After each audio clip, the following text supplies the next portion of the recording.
Një natë e zakonshme dimri, një zonë industriale e heshtur, një ndërtesë që nga jashtë duket si çdo magazin tjetër, por brenda saj ruhen miliona pound, para që supozohet të jenë të paprekshme. Brenda pak orësh, gjithçka ndryshon. Drita blu që ndizen në errësirë, një kontroll policor që nuk është as pak i tillë, një familje që merret peng, një derë që hapet nën kërcënimin e armëve, dhe pastaj një kamion që largohet në heshtje, i ngarkuar me një pasuri marramendëse. Kur dielli lind, Anglia zgjohet me një lajm që duket i pabesueshëm. 10 miliona pound janë zhdukur pa lënë gjurmë.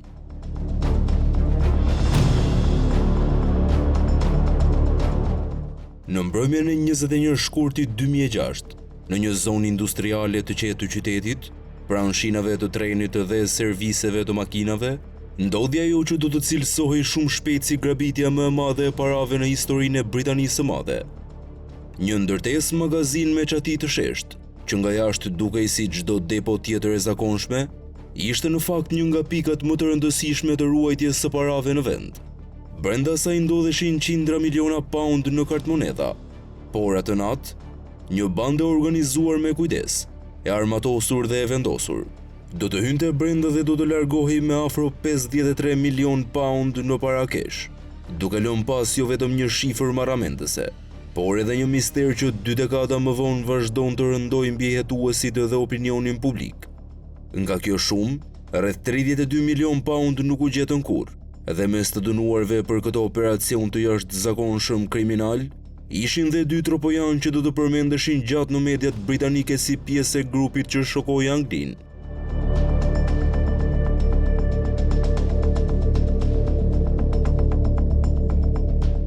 Historia nuk nis në depo, por në rrugë. Menaxheri i objektit, Colin Dixon, po kthehej në shtëpi kur u ndalua nga persona të veshur si polic.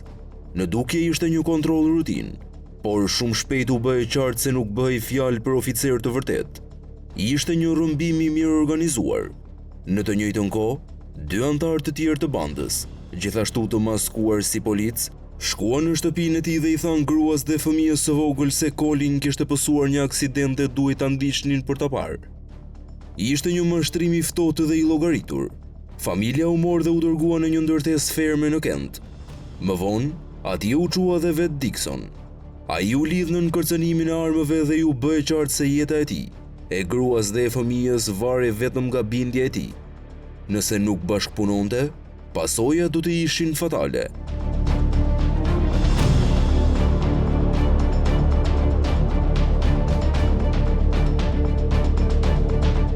Shefi i policisë së Kentit në atë kohë, Tim Smith, i cili ishte oficeri kryesor hetues atë natë, do ta përshkruante më vonë situatën si një rrëmbim të pastër. Sipas tij, grabitja u bë e mundur vetëm përmes terrorit të ushtruar ndaj familjes Dixon. Ata, siç do të thoshte ai, kaluan në përferr. Niveli i kontrollit dhe frikës që banda ushtroi ishte i jashtëzakonshëm. Nuk bëhej fjalë për një hyrje të dhunshme spontane, por për një plan të menduar me himtësi, ku elementi kyç ishte shfrytëzimi i familjes si mjet presioni. Pas disa orësh në kërcënim, familja u dërgua në depo. Dixon u detyrua të lejonte hyrjen e njërit prej grabitësve në objekt.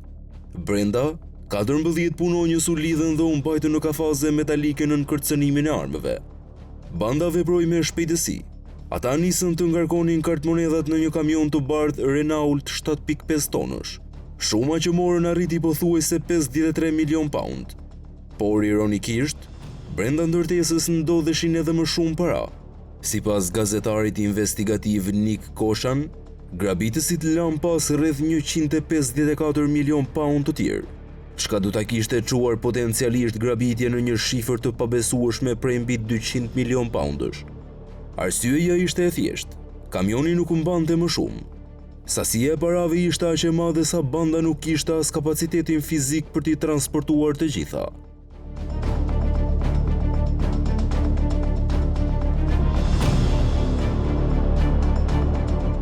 Në momentet e para të hetimit, Tim Smith kujton se një punonjës si tha, mendoj se mund të jenë më shumë se 50 milion pound. Në atë çast, Ai e kuptoi se po përballej me diçka që ndoshta nuk kishte ndodhur kurrë më parë në Mbretërinë e Bashkuar. Një grabitje për masave të tilla nuk ishte regjistruar më parë, dhe ndërsa policia filloi operacionin masiv të kërkimit, opinioni publik britanik mbeti i tronditur. Hetimet quan arrestimin dhe dënimin e disa personave. Në gjyqin kryesor në vitin 2008, 5 persona u shpallën fajtor: Stuart Royle, Lea Rusha, Jetmir Buçpapa, Roger Coates dhe Emir Hysenaj. Dënime me burg u dhanë gjithashtu dhe për Lee Murray, i cili u burgos në Marok, dhe Paul Allen në Mbretërinë e Bashkuar për rolin e tij në planifikim. Mes emrave që të roqën vëmendje në mediat shqiptare dhe britanike ishin 2 tropojan, pjesë e këtij operacioni që tronditi një nga sistemet më të forta të sigurisë financiare në Europë. Por dënimet penale nuk zgjidhen misterin kryesor, ku përfunduan 32 milion pound. Nga 53 milion të vjedhura, mbi 9 milion u gjetën në një kontenier në juglindje të Londrës dhe 8 milion të tjera në një magazinë në Southburg. Shuma më të vogla u zbulua në vende të ndryshme. Megjithatë, pjesa më e madhe mbeti e zhdukur. Tim Smith, edhe pas 20 vitesh, shpreh bindjen se të paktën një antar i bandës nuk është identifikuar kurrë. Ai beson se ekziston një person që ishte brenda depos së natë dhe që i ka shpëtuar drejtësisë. Thirrjet për informacion vazhdojnë. Sipas tij, ka njerëz që dinë diçka dhe një informacion i vetëm mund të ndryshojë gjithçka. Sa i përket parave, Smith thekson një aspekt interesant. Në vitin 2006, kartmonedhat britanike ishin prej letre, jo plastike si sot. Letra degradohet me kalimin e kohës, sidomos nëse e varroset. Ai sugjeron se një pjesë e parave mund të jenë fshehur nën tokë dhe pas 2 dekadash mund të jenë dëmtuar rënd ose shkatëruar. Megjithatë, disa prej kartmonedhave nuk kishin hyrë kurrë në qarkullim dhe policia disponon numrat serial. Nëse ato shfaqen ndonjëherë në sistem, do të jenë të identifikueshme. Autori i librave për krime të vërteta Howard Sonse e përshkroi bandën si rrugaç të papërshtatshëm. Sipas tij, ata nuk kishin një ide të qartë për shumën që ndodhej brenda ndërtesës. Madje, kur erdhi momenti për të numëruar parat, nuk kishin as mjetet për ta bërë siç duhet. Ironia ishte e madhe. Kishin vjedhur aq shumë para, saqë kjo u kthye në problem, sepse 53 milion pound në para kesh nuk janë thjesht një pasuri, por një barre vështirë për të fshehur dhe për të futur në sistemin e ligjshëm financiar.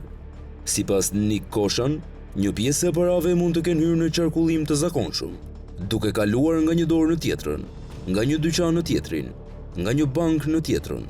Disa nga të dënuarit shpenzuan shuma për jetë luksoze, të tjera u investuan në aktivitete kriminale, përfshirë trafikun e drogës dhe falsifikimin. Në vitin 2006, sistemet kundër pastrimit të parave nuk ishin në nivelin e sotëm. Depozitat e mëdha ose transferimet e dyshimta nuk sinjalizoheshin me të njëjtën shpejtësi dhe efikasitet. Kjo krijoi hapësira që një pjesë e madhe e parave të zhdukeshin në ekonominë informale. Gjatë gjyqit u tha se një nga të përfshirët ishte zhdukur në Karaibe. Sipas Sons, ai mund të jetë ende atje, duke shijuar jetën. Ndërkohë, prokuroria lëshoi urdhra konfiskimi, por realiteti financiar ishte zhgënjyes. Emir Hysenaj u urdhërua të paguante 250.000 pound, dhe pasi nuk e bëri, ju shtuan 2 vite burg. Stuart Roye duhej të paguante 2 milion pound, por shleu vetëm 50.000 dhe mori 6 vite shtesë. Paul Allen u urdhërua të paguante 1.23 milion pound dhe pagoi vetëm 420 pound. Të tjerë, përfshirë Jetmir Buçpapa, Roger Coates dhe Lea Rusha, paguan vetëm nga 1 pound simbolik. Sipas prokurorisë, urdhrat mbeten në fuqi dhe mund të rriten nëse zbulohen pasuri të tjera në të ardhmen. 20 vjet më vonë, grabitja e depos mbetet një plagë e hapur në historinë kriminale britanike, jo vetëm për shumën marramendëse, por për mënyrën se si u realizua përmes rrëmbimit të një familje. Për policinë e Kentit, çështja nuk është mbyllur. Për viktimat, kujtimet e asaj nate mbeten të gjalla, dhe për publikun, pyetja vazhdon të qëndrojë pezull. Ku janë 32 milion pound që u zhdukën pa lënë gjurmë? Në fund, kjo histori nuk është thjesht rrëfimi i një grabitje të madhe. Është historia e një operacioni të guximshëm dhe brutal, e dështimeve të sistemit për të rikuperuar plotësisht dëmin, dhe një misteri financiar që sfidon kohën. Është një histori ku shifrat janë të mëdha, por hijet janë edhe më të mëdha. Dhe ndoshta, diku në një magazin të harruar, në një tokë të varrosur, apo në qarkullimin e përditshëm të paras, një pjesë e atyre milionave ende pret të zbulohet.